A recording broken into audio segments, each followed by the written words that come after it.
그 사정을 했으니 아니 그러니까 거기서 저 부정 선거를 부정 투표를 했으니 뭐가 나왔어요?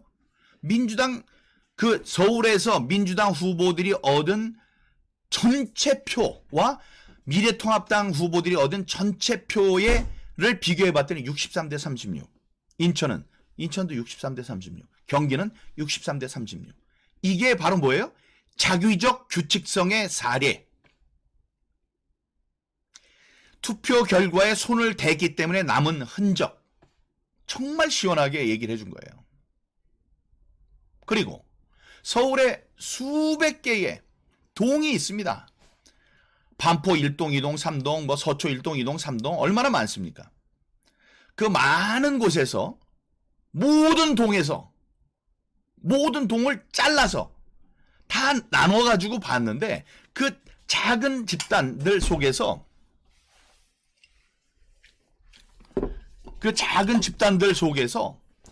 모든 동에서 민주당 후보들은 사전투표가 당일투표보다 높더라. 사전투표에서 미래통합당 후보들을 이겼더라. 이렇게 나오는 거예요. 그거는 1000개의 동전을 공중에 던졌을 때 똑같은 면으로 떨어질 확률과 똑같다. 그런데 여기서 이제 반론을 제기합니다. 그런 주장에 대해서는 반론이 나올 것 같습니다. 선거 부정이 있었다는 결정적인 증거, 이른바 스모킹 건이 나오지 않았으니까. 그러니까 이제 이거는 잘 몰라서 하는 거고, 아까 여기서 얘기한 자기적 규칙성의 사례들이 바로 스모킹 건이라는 걸 모르는 거예요. 하지만 나왔죠. 왜? 아까 얘기했잖아요. 물증이 나왔어요. 재검표의 결과로 나왔죠.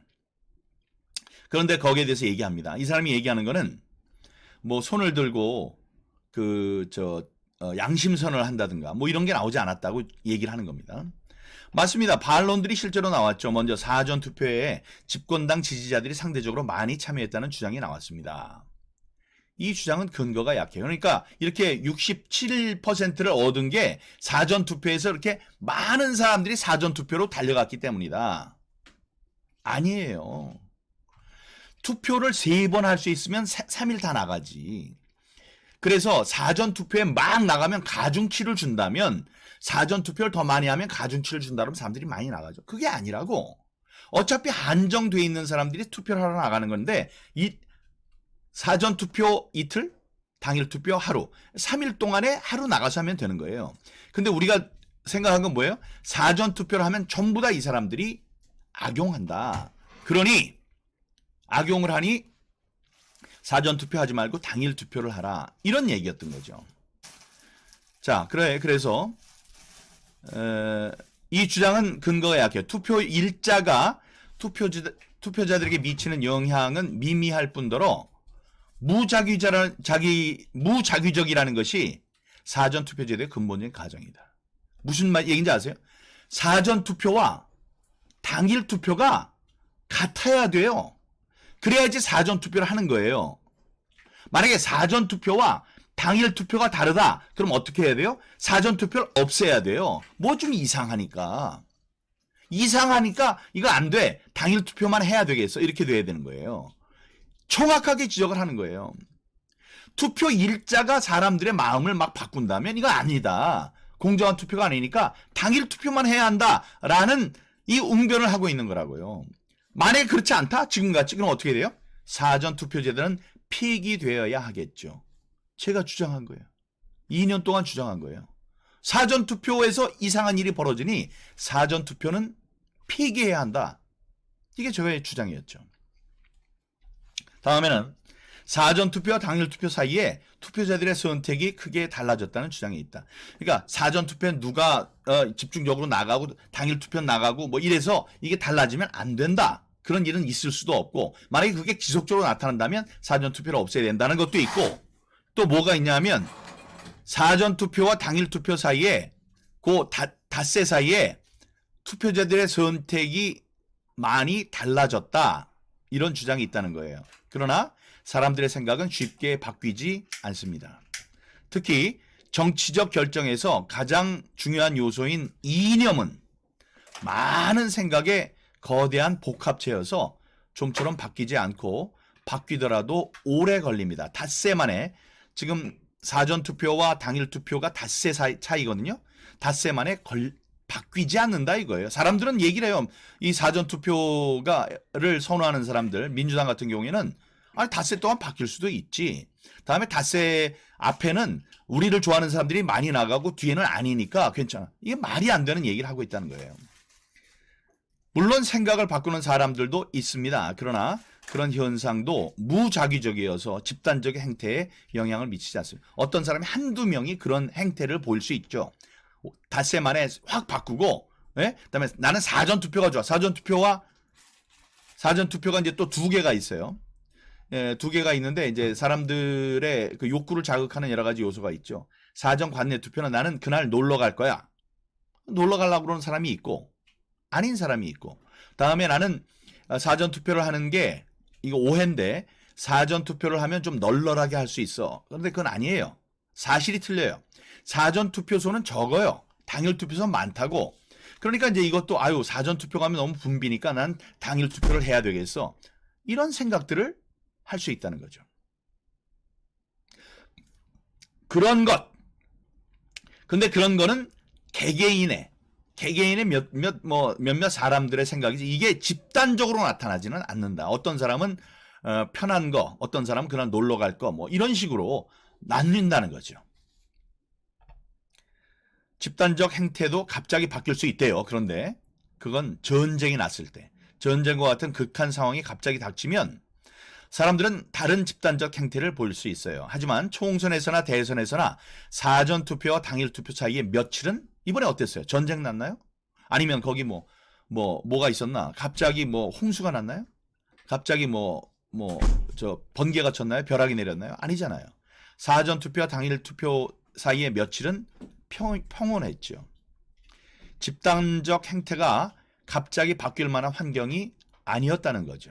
따라서 사전투표의 자기적 규칙성은 개표 과정에서 나온 현상이라는 결론이 나와요. 이게 무슨 소리예요? 자기적 규칙성이라는 거는 부정선거, 부정행위였다. 개표 과정에서 누군가가 자기적으로 손을 썼다. 이런 결론이 나온다는 얘기입니다. 자, 오컴의 면도날. 왜 얘 외에 또 어떤 점이 노 작가에게, 복거일 작가에게는 의심스러웠던 것일까요? 이번 대선에서는 고려할 상황들이 더 있습니다. 하나는 선거운동 기간 내내 정권 교체를 바라는 유권자들의 숫자가 정권 유지를 바라는 시민들보다 15% 내지 20% 정도 많았습니다. 이런 격차가 갑자기 사라질 수는 없지 않습니까? 굉장히 중요한 얘기입니다. 이게 무슨 얘기냐면 0.73% 차이로 윤석열이 이겼다는 그 사실 자체가 부정선거다. 왜냐? 그 전에 여론조사에는 15에서 20%의 사람들이 정권 교체를 바란다고 그랬거든요. 계속 그랬잖아요. 계속. 제가 예상한 게 있죠. 몇몇 여론조사 기관은 붙었다고 할 것이다. 이건 왜? 6일 동안은 여론조사 결과를 발표할 수 없도록 돼 있어요. 그래서 이쪽에 이재명이 이겼다고 할 때 사람들이 놀라지 않게 할 장치가 필요해요. 무슨 말씀이냐? 여기서는 계속 15%, 20%로 이재명이 졌어. 근데 6일 뒤에 이재명이 뭐 한 10%로 이겨. 그러면 야 이거 부정선거하고 난리칠 거 아니에요. 그럴 때를 대비해서 어떻게 하냐면은 한두 놈이 미친 척하고 여론조사 결과를 이재명하고 윤석열이 거의 같다. 이렇게 조작을 해서 발표를 하는 거예요. 그러면 이 사람들은 어떻게 해요? 이렇게 이재명이 지고 있다가 거의 붙었다.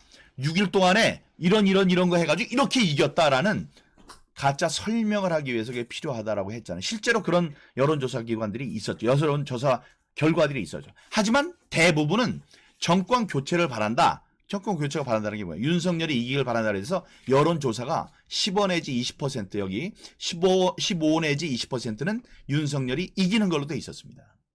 그런데 0.73이 됐어요. 이거를 뭐라 그래요? 이런 격차가 갑자기 사라졌다. 그러니까 여기 아까 이 장재원인가요? 이분이 얘기를 합니다. 여론조사와 실제 득표율 사이 차이가 커서 저도 그 점이 의문이기는 합니다. 일반 사람들도 그랬죠. 아니 어떻게 0.73% 차이밖에 안 나냐. 이건 좀 이상하다라고 생각하는 사람들이 있을 거예요. 간신히 이겼다라고 생각하는 게 간신히 이긴 게 아닙니다. 얘기하잖아요. 뭐 350만 표 차이로 이긴 것을 부정 조작으로 간신히 맞춰보려고 한 1% 차이로 이긴다고 유시민이 얘기했지 않습니까? 그런 식으로 조작을 해보려고 그래요. 그게 삐끗한 거예요. 왜 어떤 것이 거기에 영향을 미쳤는지 다음에 나옵니다. 그래서 지게 된 것이지 이게 0.73% 차이로 이긴 거지 0.73% 차이밖에 우리 여론 국민의 여론의 차이가 없다 이건 아니라고요. 스스로 그 열등감 저기에 가둬놓을 필요가 없습니다. 월등한 차이로 이긴 건데 바깥에 그렇게 보이는 거예요. 바로 그 점이에요. 여론조사 결과를 발표하지 못하는 기간에 실시된 여론조사들의 결과를 살펴봅시다. 거의 모든 조사가 지지율에서 윤석열 후보가 이재명 여기 나오는 게 엿새 동안 했어. 여론조사 안 한 게 아니에요. 발표를 못 했을 뿐이지. 그래서 해놓은 것을 봤더니 거의 모든 조사에서 윤석열 후보가 이재명 후보를 10% 가까이 앞섰다는 거예요. 두 후보 사이의 격차는 점점 더 벌어지고 있다고 알려주고 있다. 그런데 이처럼 두드러진 우위가 갑자기 하룻밤 사이에 사라지고 0.73%의 초박빙 승리가 됐다. 이건 잘못된 거라는 거죠. 이런 희한한 현상에 대한 가장 간단하고 합리적인 설명은 뭐예요? 사전 투표함들을 여러 날 보관하는 사이에 어디같이 부천, 사무국장, 부천같이 사이에 선거 부정이 이루어졌다는 것입니다. 바로 이럴 때 오컴의 면도날이 적용됩니다. 이게 제일 간단하고 옳고 합리적이고 사람들이 알아듣기 쉬운 그런 추론법이라는 거예요. 오컴의 면도날, 오컴's razor. 오컴의 면도날은 흔히 경제성의 원리 또는 단순성의 원리를 말한다. 14세기 영국의 논리학자이자 프란체스코회 수사였던 윌리엄 오컴의 이름에서 따왔다. 많은 것들을 필요 없이 가정해서는 안 된다. 뭐 이것도 있고 그게 아니고 더 적은 수의 논리로 설명이 가능하다면 많은 수의 논리를 세우지 말라. 이것이 핵심이다. 그러니까 이분이 뭐예요? 이거에 딱 이런 희한한 여론조사 결과와 완전히 다르고 이렇고 이런 것에 대한 가장 간단하고 합리적인 설명은 뭐예요? 사전 투표함들을 여러 날 보관하는 사이에 선거 부정이 이루어졌다. 이게 결론이에요. 이 사람이 내리는. 복거일 선생님이 내리는 결론이에요. 대선에서도 부정이 있었고 총선에서도 부정이 있었는데 그 부정의 실체는 뭐냐? 사전 투표함들을 여러 날 보관하고 있잖아요. 닷새 동안. 그 사이에 선거 부정이 이루어졌다. 이게 다른 희한한 얘기들, 다른 허접한 얘기들 붙이지 말고 이게 정답이다. 이렇게 얘기하는 겁니다. 스모킹 건 없이 부정선거라는 주장을 하면 좌우 양편에서 음모론이라는 지적을 받을 위험이 있어요. 여기서 음모론이 나옵니다. 근데 얘기를 해요. 쿨하게. 음모론 맞아요. 우리가 알고 있는 음모론과 복거일 선생님이 말씀하신 음모론이 뭔지 한번 봅시다. 제 얘기는 실제로 음모론입니다. 총선과 대선의 비정상적 투표 결과가 집권 세력의 음모에서 비롯했다고 주장한다는 점에서 아주 정통적인 음모론이에요. 무언가를 주장하는 모든 사람들은, 특히 지식인들은 음모론이라는 독자들의 평가를 두려워합니다. 저도 약간 두려웠죠. 하지만 목숨을 걸었죠. 저도 그런 평가가 두렵기는 마찬가지. 지금 복거일 선생님도 마찬가지예요. 확실한 증거도 탄탄한 이론도 증거들이 있죠. 이론도 있죠. 아까 그래도 그거 유치한 음모론에 요즘에 부정선거가 어디 있어요? 이 사람 정신 나간 사람 아니야? 라는 단순한 비판을 견뎌내지 못하지요. 노 작가, 복거일 작가는 음모론에 대한 근본적인 성찰을 먼저 해야 한다고 했다. 음모라는 단어에 담긴 편견을 걷어내야지 진실이 보인다는 것이다. 그러니까 음모론 하면 그게 무서워서 이게 접근하지 못하고 그게 아니고 음모론 맞아. 근데 음모론이 뭔 줄 알아? 하고 쭉 얘기를 합니다. 선거 부정 얘기를 하기 전에 음모론에 대해서 여러 가지 살펴봐야 합니다. 왜 인류 역사상 음모론이 사라지지 않는가라는 점입니다.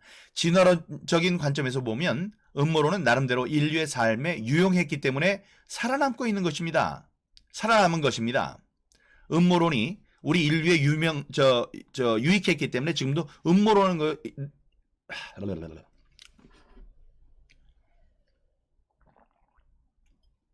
그게 유용한 면이 있으니까 지금까지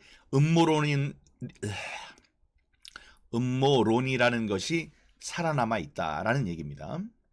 음모론 자체가 우리 삶의 한 부분이라는 뜻이죠. 가장 근본적이고 중립적인 뜻에서 정의하자면 음모론은 어떤 사회적인 사건이나 현상이 이해관계가 있는 사람들의 음모의 결과로 일어난다는 이론입니다. 무슨 얘기냐? 제가 얘기하는 게 바로 그거라는 거예요. 민경욱은 뭘 주장하냐? 민주당의 어떤 사람들, 중국의 어떤 사람들, 뭐 이해찬 같은 사람들, 유시민 같은 사람들, 이근형, 양정철, 고한석 뭐 이런 사람들, 중국의 팔로우 더 파티를 하는 중국 공산당의 프로그래머, 다음에 조혜주 같은 중앙선관위 이런 사람들이 싹 모여가지고 사바 해가지고 사전선거를 이렇게 했다라는 음모가 있다라고 주장을 한다는 거예요. 그걸 뭐라 그래요? 음모론자. 내가 그런 음모가 있다고 주장하는 음모론자라는 거죠. 근데 그런 음모는 없지 임마 요즘에 이렇게 사람들은 생각하기 때문에 음모론을 가지고 얘기하는 사람 저 정신 나갔네 또라이네 이렇게 해서 얘기한다는 거예요. 사람들은 늘 갖가지 음모들을 꾸밈으로 음모론은 설명력이 크다. 설명을 할 수 있다는 거예요. 제가 얘기를 하는 게 아하 그 일이 그래서 그렇게 된 거로구나 라고 사람들을 단번에 설득하는 힘이 있죠. 제가 얘기하는 것들. 논리적이고. 근데 이제 이분의 얘기 나오는 거예요. 노 작가의 말에 따르면 음모는 단순히 누군가를 끌어내리고 음지에서 부당한 일을 도모하는 수준의 행위가 아니다. 이처럼 음모가 인류 사회의 근본적인 현상이기 때문에 사람들의 전략적인 행태를 연구하는 학문인 경기이론이에요. 경기이론. 게임 시어리는 음모를 수학적으로 다룹니다. 경기 이론의 일반적인 형태는 여러 경기자가 참여하는 다자 경기인데 여기에선 본질적으로 음모의 일종인 연합의 성립과 연합으로 얻은 이익을 나눠 갖는 이익 배분을 분석 대상으로 삼는다. 여러 사람들이 함께 다투고 싸우고 그럴 때는 혼자의 힘으로 안 되니까 누군가 이게 합종 연행을 하는 거예요. 그래서 전체를 이겨요. 그래서 갖는 이익이 커. 그거를 요 연합을 한 사람들이 또 나눠 가져요. 이제 그런 것을 연구하는 이론이 경기 이론이라는 거죠. 하지만 어떤 사회에서나 음모론을 폄하하는 사람들이 많습니다. 그 까닭은 무엇일까요? 음모론이 폄하되는 까닭은 분명하죠. 음모론이 너무 많고 음모론을 통해 주장하는 대부분은 사실이 아니라는 점 때문입니다. 제 것은 안 그렇습니다. 하지만 대개 얘기하는 음모론들이 있어요. 그런 음모론들은 사실이 아닌 걸 음모로 이런 것 때문에 이렇게 하는 거예요. 막 이렇게 얘기를 해서 사실이 아닌 거를 계속 사실처럼 만드는 것. 그렇게 하는 사람들이 있다는 거죠. 사실이 아닌 음모론이 많았기 때문에 음모론 그러면 사람들이 손사래를 친다 이거예요. 우리는 겉으로 드러난 몇 가지 정황만으로 그럴듯한 결론을 도출하고 어떤 것은 없는데 있다고 판정하는 것은 위양성. false positive. 없는데 있다고 그래요. 이라고 합니다. 있는데 없다고 판정하는 것은 위음성. false negative죠. 이번 코로나 바이러스 역질로 모두에게 친숙해진 개념들이에요. 언뜻 보기에 이 둘은 대칭적입니다. 그러나 그것들의 결과는 크게 다릅니다. 우리 마음은 바로 그런 결과의 차이에 맞추어서 진화해 왔습니다. 이해가 나옵니다. 한밤에 창에 그림자가 어른어른 거릴 때 혼자 사는 젊은 여인은 긴장하게 됩니다. 만약 그녀가 그림자를 침입자라고 판단해서 강도야! 라고 소리쳤을 경우 그림자가 바람에 흔들린 나뭇가지였다면 없는 것을 있는 것으로 본 위양성의 실수를 한 거죠. 그렇다면 그녀는 한밤중에 동네를 소란하게 해서 낯이 많이 깎이겠죠. 창피하겠죠. 만일 그녀가 그림자를 진짜로 강도의 그림자인데 에이 나뭇가지겠지 라고 판단해서 그냥 있었다면 그래서 그 그림자가 강도였다면 즉 위음성의 있는 것을 없다고 봤을 경우에 그녀는 큰 위험에 놓일 것입니다. 그러니까 위양성이 좋아요, 위음성이 좋아요? 위양성이 좋다는 거죠. 이처럼 판단하기 어려운 상황에서 위양성과 위음성의 결과는 비대칭적이죠. 하지만 위험이 없는데 있다고 판단하는 게 위험이 있는데 없다고 판단하는 것보다 생존에 훨씬 유리하죠. 그러니까 뭐가 이렇게 막 바람에 이렇게 하면은 혹시 저게 강도가 아니야? 라고 보는 게 우리가 생존해 오는데 더 유리하다는 거예요. 그래서 매사를 의심의 눈길로 살피는 사람들이 생존 가능성이 높고 실제로도 오래 삽니다. 돌다리도 두들겨서 건너가고 저기 깨졌을 수 있어. 난 돌아갈 거야. 뭐 이러는 사람들. 이런 사람들이 오래 산다는 거죠. 덕분에 자식들을 많이 낳는 거래요. 그렇게 위양성이 있는 사람들이 자식들을 많이 낳는데요. 그런 자연 선택의 과정을 거쳐서 인류는 작은 일에서도 큰 위험을 느끼는 마음을 지니게 됐다. 그러니까 음모론에도 귀를 기울인다는 거죠. 저는 007 제임스 본드 영화 골드핑거에 나오는 대사를 즐겨 인용합니다. 한 번이라면 일상적인 사건, 0.39가 한 번 나왔다면 아무것도 아니에요. 두 번이라면 두 후보의 사전투표율이 같다면 우연의 일치, 세 번째라면 적의 행위다. Once is happenstance, twice is coincidence, the third time is enemy action. 하나는 그냥 일상적인 사건, 민경욱만 그랬으면, 정일영까지 그랬으면 우연의 일치, 이정미까지 그랬거든. 세 사람의 사전 관내 투표와 관내 투표의 투표율이 세 명이 똑같았거든요. 그럼 뭐예요? 적의 행위다, 적의 행위. 부정선거다. 얘기하잖아요, 누가? 골드핑거 007이. 하다못해 007이 얘기를 했어요. 4.15는 부정선거라고. 4.15 부정선거 가지고 얘기하지 않겠습니다. 일단 4월 29일 날 재선거구 재판이 있어요. 여기는 부정선거다라고 얘기 나오는 거예요. 이거 얘기해줘야 되겠네. 우리 변호사들한테. 한 번이라면 일상적인 사건이다. 두 번째라면 우연의 일치다. 세 번째라면 적의 행위다. 이 대사의 묘미는 이것이 시카고의 갱 사이에서 유행한, 실제적으로 갱 사이에서 유행한 말이라는 점이다. 세 번이나 똑같은 일이 벌어졌어. 공격을 해왔어. 세 번이나 무슨 일이 벌어졌어. 그러면 그건 적의 행위다. 갱들이 얘기한다는 거예요. 여기에 진정한 어려움이 있습니다. 무슨 일이든 허튼 음모론들이 많이 나오니까요. 그리고 악의적으로 만들어진 음모론들이 거기에 가세합니다. 우리는 천성적으로 그것들에 이끌리고요. 음모론에 이끌리는 우리의 마음을 당연히 경계해야죠. 하지만 다른 한편으로는 위양성이 생존에 유리하다는 사실이 있습니다. 이런 상충을 조화시키는 것은 쉽지 않습니다. 부정선거가 있었느냐 없었느냐, 있었는데 모르고 지나가는 것보다는 없었는데 있었다고 생각하고 가는 것이 민주주의 제도를 지키는데 더 유리하다. 그런 얘기예요. 귀를 기울여라. 자기는 귀를 기울였다. 그래서 알게 됐다. 부정선거가 있었다는 것을. 그런 얘기를 복구엘 선생님이 말씀하고 계신 겁니다. 이제 거의 이제 후반으로 넘어가는데요. 이게 중요한 거예요. 윤안 단일화가 부정선거를 막았다. 윤과 안의 단일화로 부정선거의 파인 튜닝이 불가능해졌어요. 이제 읽어보시면 합니다. 다시 대선 이야기로 돌아와 보겠습니다. 한쪽에서는 그렇게 치밀하고도 대담하게 선거 부정을 시도했는데 궁극적으로는 대선에서 졌습니다. 이렇게 음모론을 펼치시는 것이지 않습니까? 그런데 누군가 부정선거를 기획했다면 어떻게 부정선거를 기획한 쪽이 패배할 수 있습니까? 답. 아직은 자료가 부족하므로 제 주장이 조심스러울 수밖에 없어요.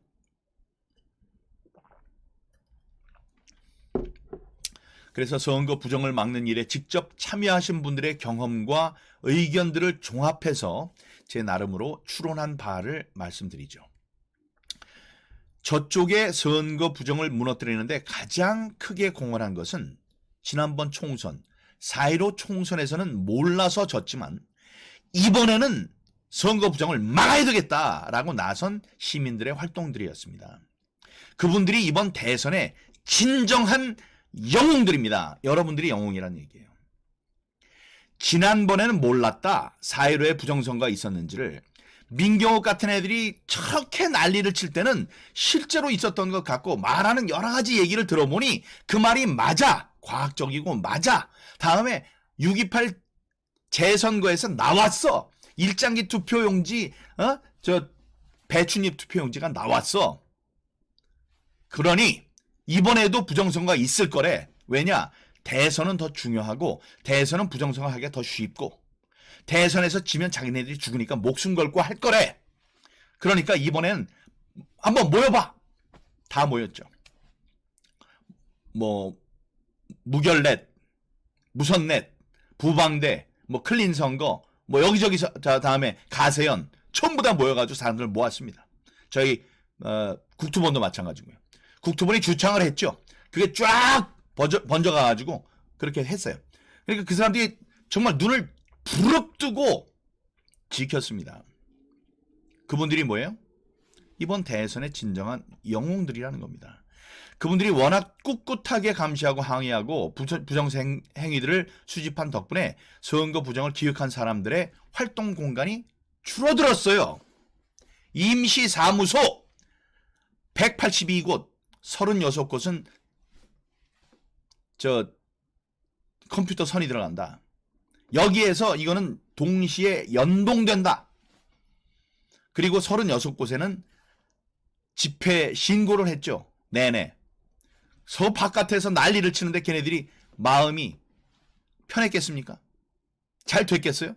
이거 이상한데? 이거 나는 잘 모르지만 이거 부정선거에 내가 이거 하는 거 아니야? 잘 모르던 사람들도 그런 생각을 했을 수 있겠죠. 그래서 그들의 부정선거를 저지를 수 있는 활동 공간이 줄어들었습니다. 그래서 계획대로 부정을 저지르지 못하고 서툴게 조작하거나 부정선거의 부정의 증거들을 남겼어요. 다음으로 공헌한 분들은 사전투표가 위험하다는 것을 깊이 인식하고 당일 투표를 고집한 사람들입니다. 당일 투표를 하신 분들이 훌륭한 분들이라는 거예요. 그분들이라고 고민이 없었겠습니까? 아니 내가 윤석열을 찍어야 되는데 윤석열이 사전투표를 하래. 이거 어떻게 되지? 확 가서 찍을까? 아 근데 이 민경욱 사전투표하지 말라고 그랬잖아. 아 얘 투표를 근데 왜 하면 안 되냐고 사람들 왜 사전투표를 해야 되냐고 그랬더니 그때 코로나 걸리면 어떻게 되냐고. 코로나 걸리면 어떻게 되냐고. 여기 또 나옵니다. 밑에. 코로나 걸리면 어떻게 되냐고. 나 뭐 코로나 걸려도 갈 거야. 이런 마음으로 기다렸다가 당일 투표를 하신 분들, 이분들이 공헌한 분들이라는 거예요. 사전 투표가 위험하다는 것을 깊이 인식하고 당일 투표를 고집한 분들, 당일 투표를 해주신 분들. 국민의힘이 선거 부정의 여지가 없으니 안심하고 사전 투표를 하라고 독려한 것은 거의 치명적인 실책이었다. 그럼에도 불구하고 나는 당일 투표할 거야. 저 사람 말을 안 듣지만 내가 너를 찍는다. 내가 찍어야 될 사람이 사전 투표를 하라고 해도 위험해. 그러니까 내가 당일 투표에 가서 나 적들이 만지지 못하게 QR코드가 찍혀 있지 않은 다음에 조작을 할 가능성이 훨씬 적은 당일 투표를 할 거야. 이렇게 해줬던 분들이 공헌한 사람들이라는 거예요. 마지막 요인은 윤석열, 안철수 단일화였습니다. 이것도 말씀드린 적이 있죠. 단일화가 이루어져서 투표지 안철수 후보의 난에 사퇴라는 문구가 들어가게 된 것은 저쪽에서 미리 준비했던 위조 투표지들을 쓸 수 없게 만들었습니다. 그런 사정이 저쪽의 조작 계획에 큰 장애가 되었다고 전문가들은 말합니다. 사전 투표를 바꿔야 되는데 사전투표를 조작하는 것도 미리 준비를 해야 되는데 안철수까지 있어가지고 쭉 사전투표 가짜 할 수 있는 거를 만들어 놨는데 시스템을 만들어 놨는데 덜컥 사퇴를 해버렸네. 사퇴를 하니까 왜 그렇습니까? 이번 선거의 부정은 본질적으로 기수 사기, 텔리프로드예요. 세는 것에서 사기를 한 거예요. 기수 사기였으니까요. 이 사기가 실제로 어떻게 이루어졌는지 저는 단언하기 어렵습니다. 그러나 전문가들은 윤 후보의 표들 가운데 일정 부분을 예컨대 10%를 이 후보의 표로 돌리는 방식이 아니었나 의심합니다. 만일 안 후보가 사퇴하지 않았다면 윤 후보의 표들의 일부를 예컨대 2% 정도를 안 후보에게 돌릴 수 있었을 것입니다. 안 후보한테 2% 돌리고 8%를 이재명한테 갖다 주는 거예요. 표가 좀 안 나요. 그러나 별다른 위험 부담 없이 윤 후보의 득표를 줄일 수 있었다는 얘기입니다. 그런데 사퇴를 해버려서 그 길이 막히고 잡음 수준이 갑자기 낮아지면서 이쪽 저쪽으로 가야 되는 게 없어진 거예요. 둘 사이의 관계가 된 거예요. 그러면서 개수 사기, 텔리 프로드를 시도한 사람들이 조심스러워질 수밖에 없었을 것입니다. 그래서 수치를 여유 있게 조작하지 못하고 유시민이 얘기했듯이 1% 뭐 이런 오차 범위 안에서 조작을 할 수밖에 없었겠죠. 그랬다가 막판에 윤 후보 지지자들이 많이 투표에 참여하면서 조금 지도록 돼 있던 윤 후보가 아주 작은 차이로 이겼다는 추론이 나옵니다. 이런 추론이 맞는다면 이번 대선에서 결정적인 공을 세운 사람들은 정권 교체의 열망에 아픈 몸을 이끌고 저녁 늦게 투표장에 나간 코로나 바이러스 감염 확진자들입니다. 그 중에는 저도 포함됩니다. 제가 투표하고 올린 글이 있죠.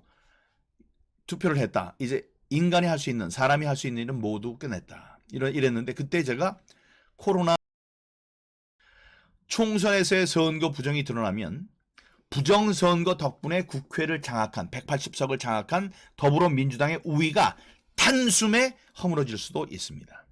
문 대통령이 연루된 울산시장 선거 부정 사건과 이재명 후보가 연루된 대장동 사건과 더불어 4.15 총선 선거 부정은 정치적 지형의 변화를 부를 것 같습니다. 기도했던 거. 선거 이후에 대한민국 정주의, 독재가 자라나도록 만든다.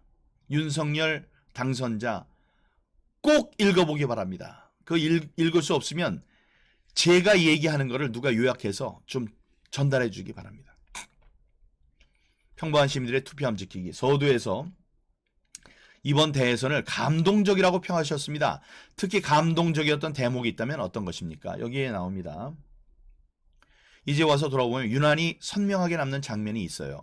사전투표가 마감된 뒤에 가로세로 연구소에서 모집한 부정선거 감시단에서 투표함 지키기에 나섰습니다. 그때 경기도 지역의 어느 투표소에서 20대로 보이는 여인이 복도에서 밤을 새울 준비를 이렇게 하고 오늘 여기서 밤새워야지, 밤새워서 내가 감시해야지 하고 준비를 하는 모습이 방송에 올라왔죠. 속에서 무엇이 울컥 치밀었어요. 얼굴도 자세히 보이지 않는 흐릿한 영상이었지만 그 젊은 여인이 그리도 아름다웠습니다. 대한민국의 자유민주주의 체제를 지키는 이 일에 스스로 온몸으로 나선 거니까요. 화사하지도 않고 은은한 들꽃을 보는 느낌이었어요. 그 젊은 여인의 모습에 문득 중년 여인의 모습이 겹쳤습니다. 2해 전 총선 때 선거 부정의 증거를 찾기 위해서 애쓰는 분이었죠. 그분은 분명히 문제가 있는 선거관리위원회 직원들의 행태에 항의하는 참이었습니다. 이봉규 TV에 올라온 영상이었죠. 총선에서 저질러진 선거 부정 행위에 분노하고 세상에 알린 분들 덕분에 시민들이 선거 부정의 음모를 깨닫게 되었고 그런 깨달음이 이번 대선을 저들이 다시 시도한 음모로부터 지켜낸 것입니다. 이번에 정의로운 마음으로 그 이틀 사흘을 꼬박 부정선거를 감시하는 활동에 전념하느라고 자기는 선거조차 하지 못한 사람이 있습니다. 그거를 꼭꼭 가슴에 묻어놨어요. 만약에 이번 선거에서 졌다면 그 사람은 가슴 아파했을 거예요. 논설위원도.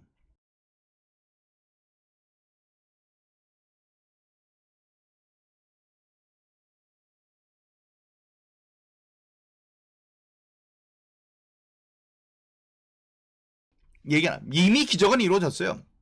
0.73으로 정권이 교체됐기 때문이죠. 근데 그거 말고 그렇게 해서 대법원에서도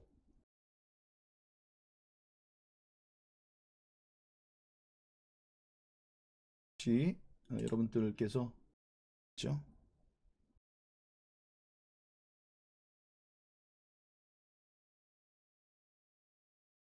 하게 그게 조회수가 안 나옵니다. 조회수가 이렇게 안 나올 수가 없거든요. 그래서 그야말로 음모론을 제기하는 분이 계십니다. 이상하게 합리적인 의심이 갈 수밖에 없다. 이렇게 얘기를 하는데 쇼츠도 많이 좀 봐주시기 바랍니다. 좋아요도 눌러주시고요. 많이들 봐주세요. 쇼츠를 요즘에 많이 올리고 있거든요.